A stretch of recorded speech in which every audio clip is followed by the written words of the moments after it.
Genèse 15 2.21. Genèse 15, 1. Après ces événements, la parole de l'Éternel fut adressée à Abraham dans une vision, et il dit, « Abraham, ne crains point, je suis ton bouclier, et ta récompense sera très grande. »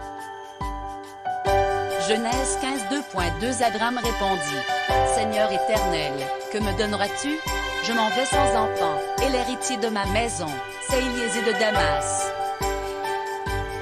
Genèse 15 2.3. Et Abraham dit, « Voici, tu ne m'as pas donné de postérité, et celui qui est né dans ma maison sera mon héritier. » Genèse 15 2.4.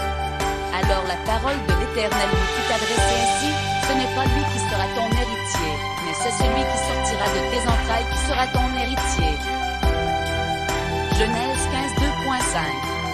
Et après l'avoir conduit dehors, il dit, « Regarde vers le ciel, et compte les étoiles, si tu peux les compter. » Et il lui dit, « Telle sera ta postérité. » Genèse 15 2.6. Abraham eut confiance en l'Éternel, qui le lui imputa à justice. Genèse 15 2.7. L'Éternel lui dit encore, « Je suis l'Éternel, qui t'ai fait sortir d'Ur en Chaldée, pour te donner en possession ce pays. » Genèse 15 2.8. Abraham répondit, « Seigneur éternel, à quoi connaîtrai-je que je le posséderai? » Genèse 15 2.9. Et l'Éternel lui dit, « Prends une génisse de 3 ans, une chèvre de 3 ans, un bélier de 3 ans, une tourterelle et une jeune colombe. » Genèse 15h10. Abraham prit tous ces animaux, les coupa par le milieu, et mit chaque morceau l'un vis-à-vis de l'autre. Mais il ne partagea point les oiseaux.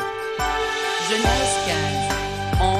Les oiseaux de proie s'abattirent sur les cadavres, et Abraham les chassa. Genèse 15. 12. Au coucher du soleil, un profond sommeil tomba sur Abraham, et voici, une frayeur et une grande obscurité vers la Séhir. Genèse 15h13. Et l'Éternel dit à Abraham, « Sache que tes descendants seront étrangers dans un pays qui ne sera point à eux, ils y seront asservis, et on les opprimera pendant 400 ans. » Genèse 15h14. Mais je jugerai la nation à laquelle ils seront asservis, et ils sortiront ensuite avec de grandes richesses. Genèse 15h15. Toi, tu iras en paix vers tes pères, tu seras enterré après une heureuse vieillesse. Genèse 15. 16. À la 4e génération, ils reviendront ici, car l'iniquité des Amoréens n'est pas encore à son comble. Genèse 15h17. Quand le soleil fut couché, il y eut une obscurité profonde. Et voici, ce fut une fournaise fumante, et des flammes passèrent entre les animaux partagés. Genèse 15h18. En ce jour-là, l'Éternel fit alliance avec Abraham, et dit, « Je donne ce pays à ta postérité, depuis le fleuve d'Égypte jusqu'au grand fleuve, au fleuve d'Euphrate. » Genèse 15h19. Le pays des Kéniens, des Kénitiens, des Canmoniens. Genèse 15h20. Des Étiens, des Phéréziens, des Réphaïm. Genèse 15h21. Des Amoréens, des Cananéens, des Girgasiens et des Jébusiens.